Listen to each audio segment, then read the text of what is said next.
अस्सलामु अलैकुम वरहमतुल्लाहि वबरकातुहू। मोहतरम मोहम्मद उस्मान उर्फ शानी दा ये बकरा है और ये कंध उत्ते थोड़ा जिहा एक मसला है।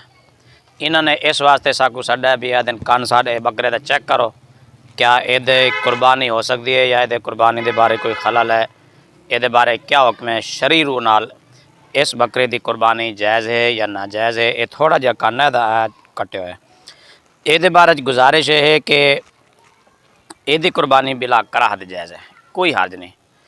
अगर इतों रख के ये हिस्सा अगर सारा भी कट्टा होंदा ना, ये तिहाई तो घट बनता फिर भी, तो तां भी ये कुर्बानी जायज़ सी।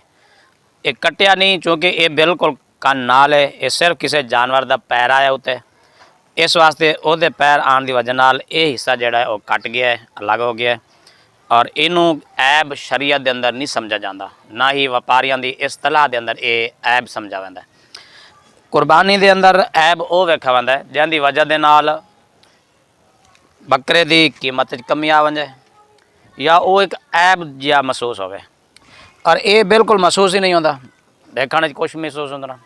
अगर बिल्कुल इन्हों पक्के ते गौर नाल लिठा वजे तो कुछ ना कुछ महसूस होता है भी ये ऐब है।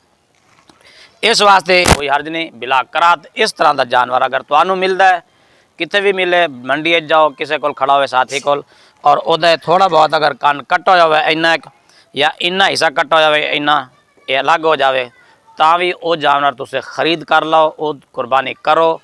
लिहाजा ए छोटे मोटे ऐब जोड़े ने जानवरों के अंदर ये होने, कोई किसी को सिंग मार देंदा है, कोई खोर उत्ते आ जाता है, पैर उत्ते आ जाता है, ये छोटे मोटिया चीज़ां, दाग धब्बे और कट्टे हुए बाज़ औकात इत्थे पैर के उत्ते कोई शैल लग जाती है, वो लंगड़ा के चल रहे, ये छोटे मोटे ऐब शरीयत के अंदर काबिल कबूल है।